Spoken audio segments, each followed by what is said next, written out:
Okay, let's just jump right in because we've got a really big story here in the state of Mississippi.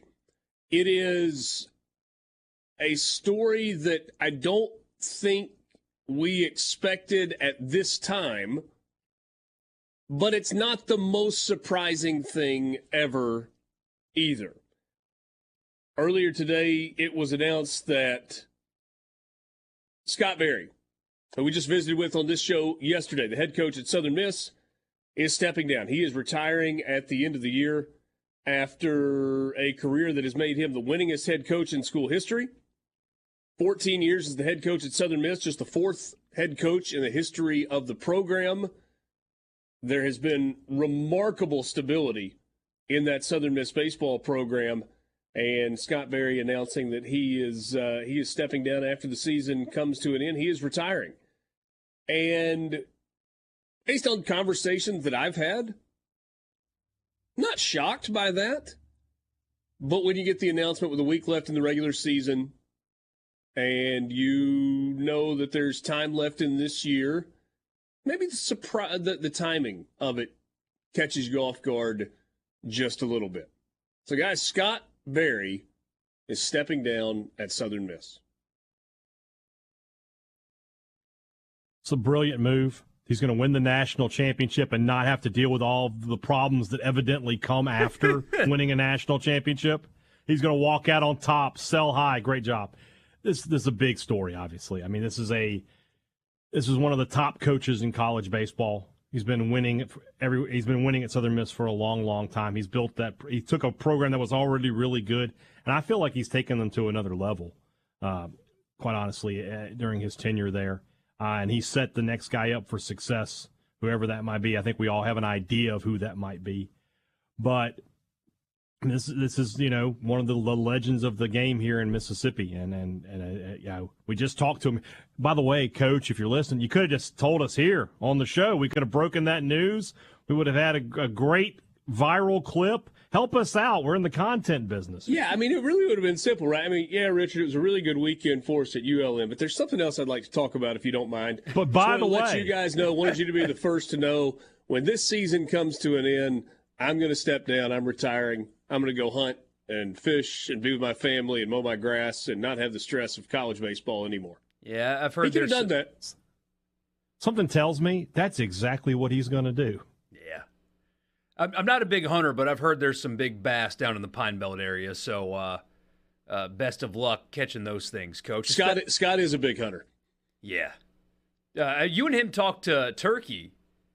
What was it, last year? During one of those guest spots for like the entire time. It just had him on to talk baseball, and instead it was turkey hunting. But and he doesn't really get to turkey hunt because it's in the spring and he's in the middle of baseball season. So I would imagine that is something that he will be adding to his repertoire as well. That's bad news for the Pine Belt turkey population. Yeah, good luck.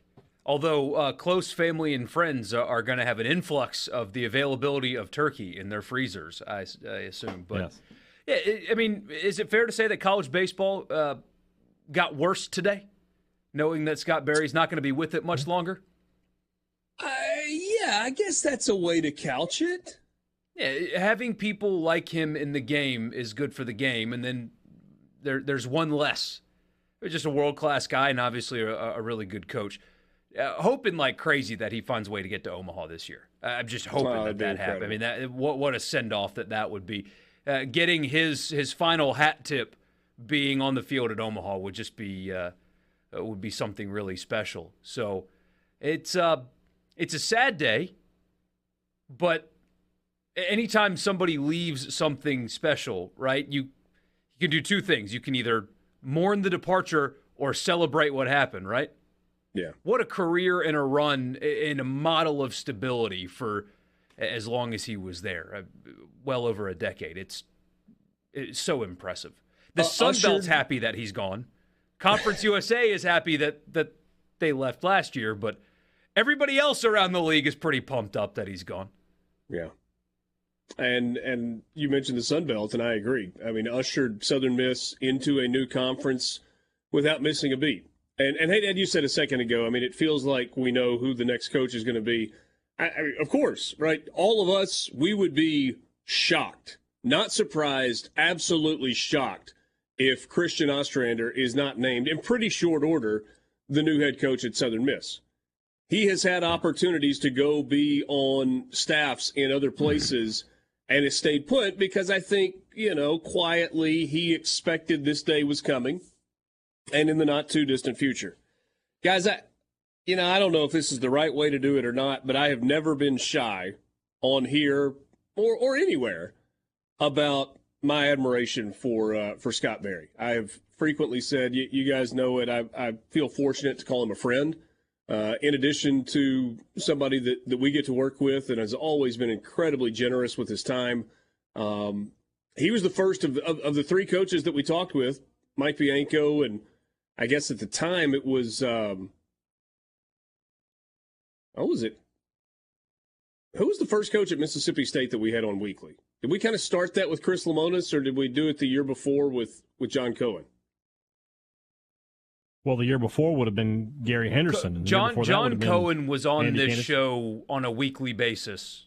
Okay, if I remember correctly, yes. Well, nevertheless, but Scott was the first of the three coaches that I asked. Like, hey, I'm thinking about doing this. Would you be open to visiting every week?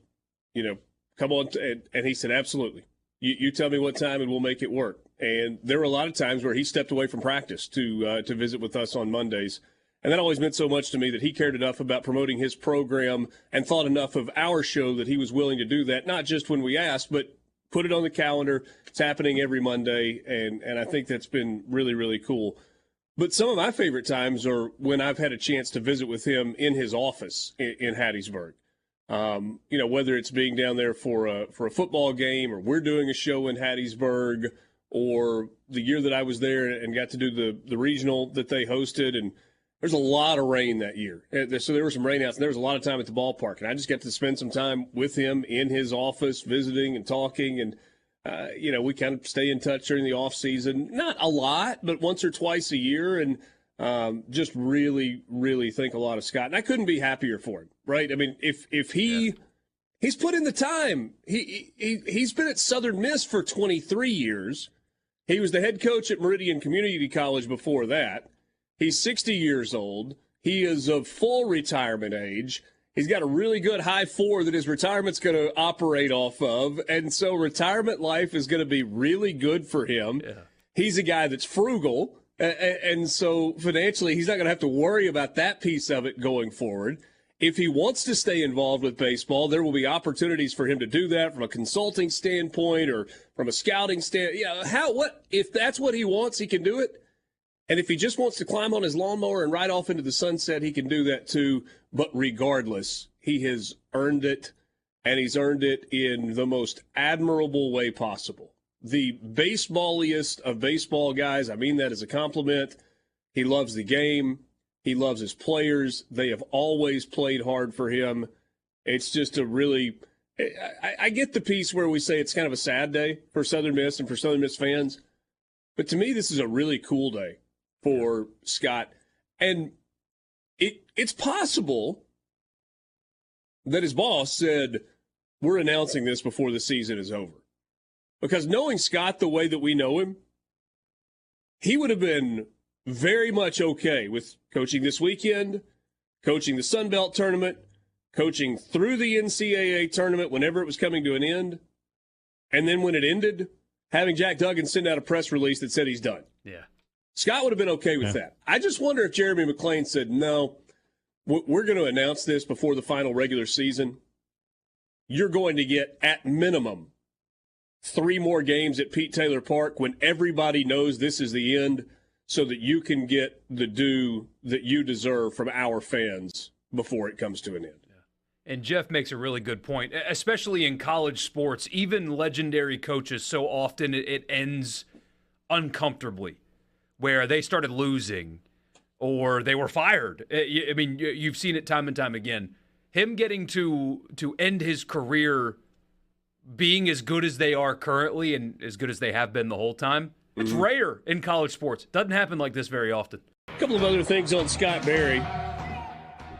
The 1 + 1 = 2 that we were referencing with Christian Ostrander in the official press release from the University of Southern Miss, in the story on their website, there was a line where it said, "A search for Barry's successor is already underway, and that person should be named in the near future." Okay. Hey, just in case you were wondering. There was a nice, a sly little shot at Ole Miss in there, too, I think. Oh, was there? I think so. I mean, maybe, you know, how PR guys are. When they make press releases, they want to make their people look as good as possible. But this line about number of 40-win seasons and 30-win seasons in a row. So Southern Miss right now has more consecutive 40-win seasons. This is reading from the press release. Than any other Division I program was 6. And with Ole Miss and Florida State failing to reach 30 wins this spring, we'll have the most consecutive 30-win seasons with 21. I got a little chuckle out of that. Suppose facts are facts. Facts are facts, buddy. They're not going to win 30 games this spring. That is for sure. But what a run that is, by the way. I mean, what a stat. 21 consecutive 30 or more win seasons for Southern Miss baseball. Yeah. And really that goes back to Corky Palmer. Yeah. Before him. And nobody expects them to miss a beat, right? I saw all the baseball media today. They all said the same thing. Ostrander's going to be the next head coach at Southern Miss. And it's not like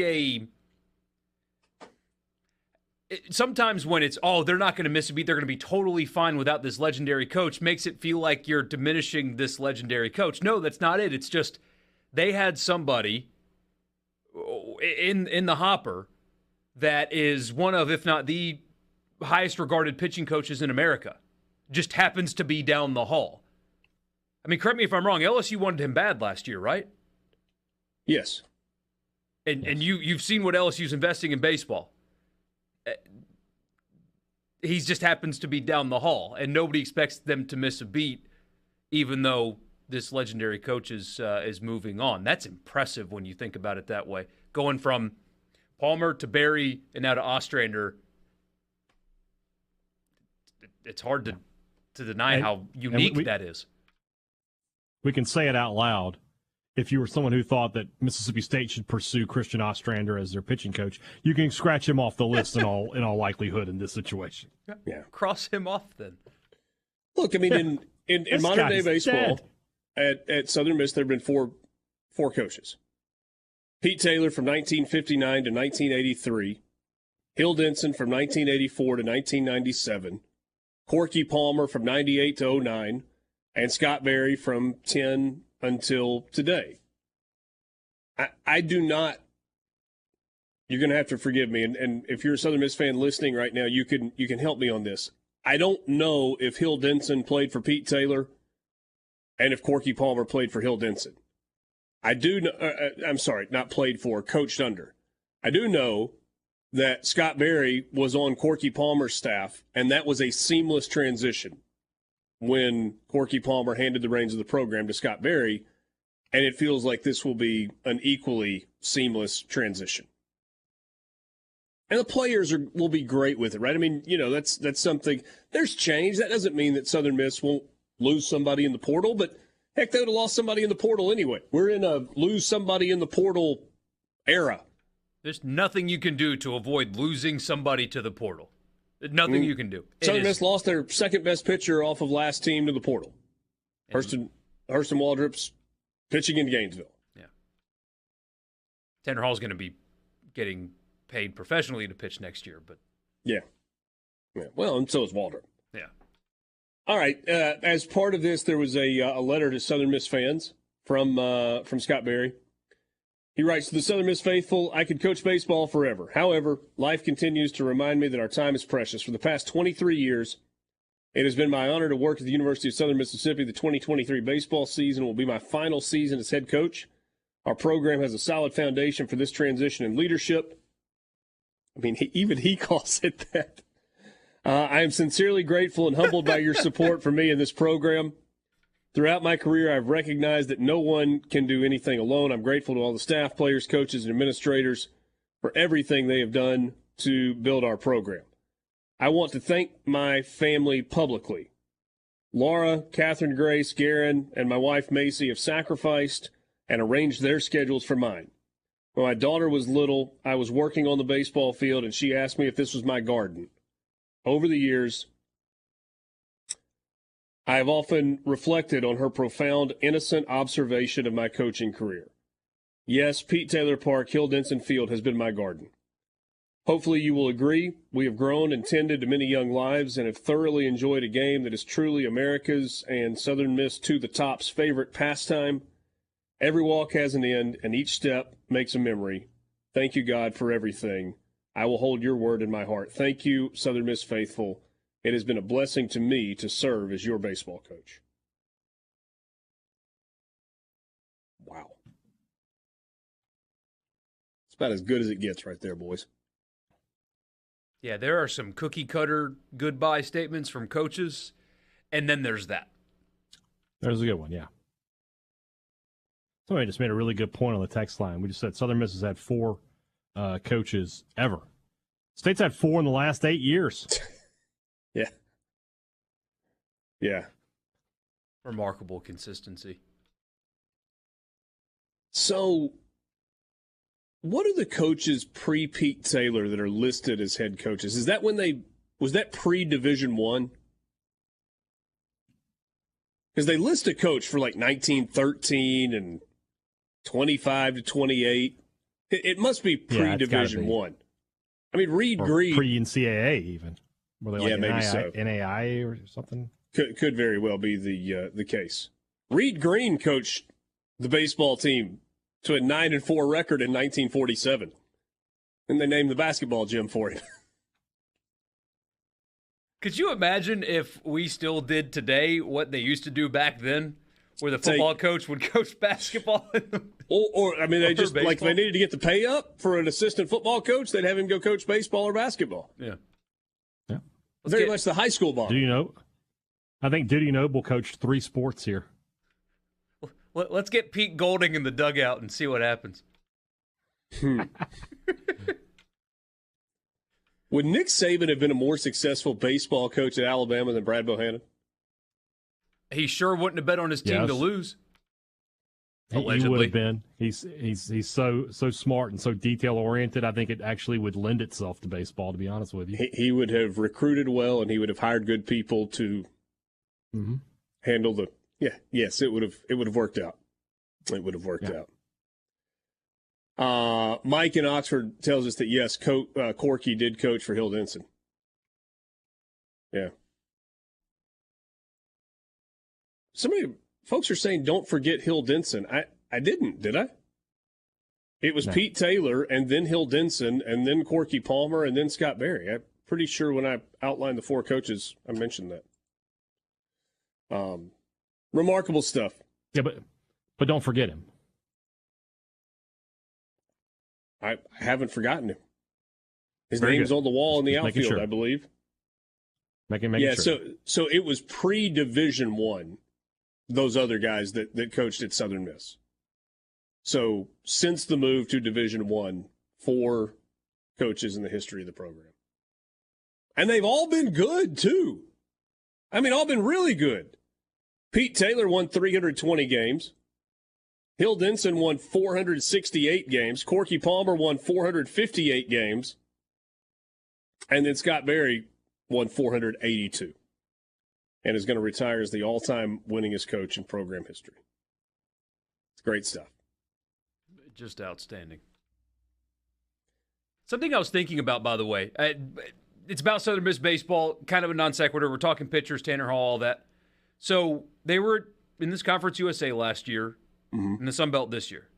Sun Belt, objectively, a better conference by basically every measure, right? So more difficult competition. His numbers are basically identical to a year ago. And also this offseason, they didn't just join a better conference, but the pitch clock changed and the strike zone shrunk. And walks and home runs and stuff are up everywhere. And his numbers are the exact same. He's just good, man. Just a stud. But